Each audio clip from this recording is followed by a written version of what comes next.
पिछले लगभग 2 हफ्तों से दिल्ली के अंदर कड़ाके की सर्दी पड़ रही है और कुछ विजुअल्स सामने आए हैं दिल्ली यूनिवर्सिटी के जो करंटली एग्ज़ामिनेशन चल रहे हैं ऑड सेमेस्टर के।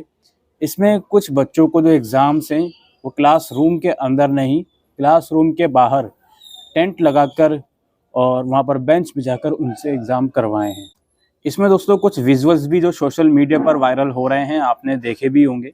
और ये जो एग्ज़ाम है मेनली एसओएल के स्टूडेंट को क्लासरूम के बाहर कड़ाके की ठंड में, हालांकि टेंट वहाँ लगा हुआ है, सुविधा वहाँ पर बनाने की कोशिश करी है सो दैट बच्चों को ठंड ना लगे, लेकिन इस ठंड के अंदर इस तरह से एग्ज़ाम्स करवाना किस हद तक जायज़ है।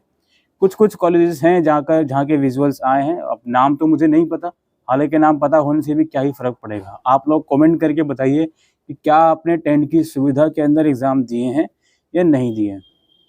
इसके मद्देनज़र दोस्तों कुछ पॉलिटिकल ऑर्गेनाइजेशन हैं जिन्होंने ये बात कही है कि हम इस चीज़ के रिगार्डिंग बात करेंगे हायर ऑफिसर से, सो दैट एटलीस्ट ठंड के अंदर बच्चों को इस तरह से एग्ज़ाम देने को नहीं दिया जाए।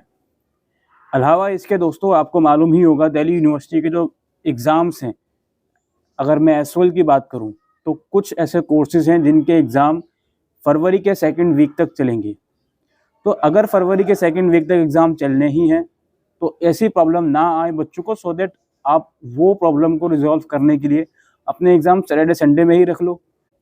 जब एग्ज़ाम की डेट्स इतनी शिफ्ट हो ही रही हैं तो थोड़ा सा और शिफ्ट हो जाती, हालांकि शिफ्ट होने की ज़रूरत पड़ती नहीं, क्योंकि सैटरडे संडे को जो एग्ज़ाम्स होते हैं वो सिर्फ बीए प्रोग्राम और बीकॉम ऑनर्स के होते हैं और उन सैटरडे संडेज़ में रेगुलर के एग्ज़ाम नहीं होते। तो बाकी और भी कोर्सेज़ के एग्ज़ाम सैटरडे संडेज़ में करवाए जा सकते थे। लेकिन ये जो विजुअल्स आ रहे हैं ये विजुअल्स काफ़ी अजीब लगे, क्योंकि एक बच्चा जो एसओएल का होता है वो एग्ज़ामिनेशन फ़ीस भी पूरी भरता है, ठीक है? तो उसके लिए एग्ज़ाम्स का अरेंजमेंट करना ये पूरी प्रशासन की ज़िम्मेदारी है।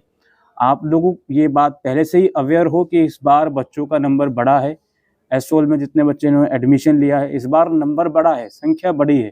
और दूसरी बात ये है कि इस बार एनईपी के तहत सब्जेक्ट्स भी बढ़े हैं, इंक्रीज़ हुए हैं और आने वाले टाइम में एक और बैच एनईपी का आ जाएगा तो उसके हिसाब से और बैच और बच्चे इंक्रीज़ होंगे। तो इसको देखते हुए सुविधाएं बनानी चाहिए थी। कुछ कॉलेजेस हैं जो सिर्फ मॉर्निंग शिफ्ट में चलते हैं, उसको इवनिंग शिफ्ट में भी चलाना चाहिए था। नॉर्थ कैंपस के कुछ कॉलेजेस हैं, हालांकि हमारे कुछ सजेशन देने से होना नहीं है, जस्ट एक इन्फॉर्मेशन जो मुझे लगा आप लोगों के साथ साझा करनी चाहिए एज अ स्टूडेंट। तो ये सब चीज़ें भी यूनिवर्सिटी के अंदर चल रही हैं कि बच्चों को एग्ज़ाम देने के लिए टेंट में बिठाया जा रहा है, क्लासरूम के अंदर नहीं। ऑब्वियस सी बात है भाई, स्पेस नहीं है वहाँ पर, और ये मैं बिल्कुल मानता हूँ ये हर कॉलेज में ये चीज़ नहीं हुई है। कुछ कॉलेजेस हैं जहाँ की सुविधाएं बहुत अच्छी हैं और उनको अप्रिशिएट भी करना चाहिए, लेकिन जहाँ पे कमियाँ लगती हैं वो चीज़ ही आपको दिखानी चाहिए, क्योंकि अगर ये चीज़ नहीं दिखाएंगे तो फिर ऐसा होगा कि भाई अब तो अच्छाइयाँ दिखा रहा हो, कुछ कमियाँ भी तो दिखाओ। तो कमियाँ दिखाना भी बहुत ज़रूरी होता है, सो दैट आप लोगों को पता ये चल सके कि ये चीज़ें भी हो रही हैं। अब आप खुद सोचो कि इन बच्चों ने भी तो एग्ज़ामिनेशन फ़ीस दी होगी, अब ठंड के अंदर बैठना, कितने भी आप उसके अंदर तंबू लगा दो, टेंट लगा दो, ठंड तो लगेगी बच्चे को। और पिछले 2 हफ्तों से आपको मालूम है दिल्ली की सर्दी कैसी हो गई है, जो हर साल पड़ती है। तो इस ठंड के अंदर इस तरह से एग्ज़ाम करवाना ये किस हद तक जायज़ है, आप लोग कमेंट करके ज़रूर बताइए। और मैं रिक्वेस्ट करूँगा, अगर पॉलिटिकल ऑर्गेनाइजेशंस वाले लोग इस वीडियो को देख रहे हैं तो आप लोग भी इस चीज़ के रिगार्डिंग कुछ बातचीत करिए।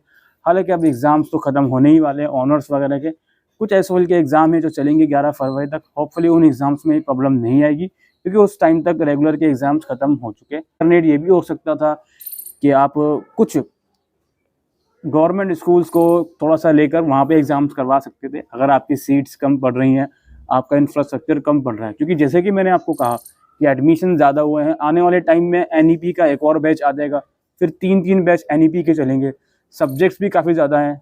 तो उस हिसाब से इन चीज़ों को देख रेख दिल्ली यूनिवर्सिटी को करनी चाहिए। Thank you.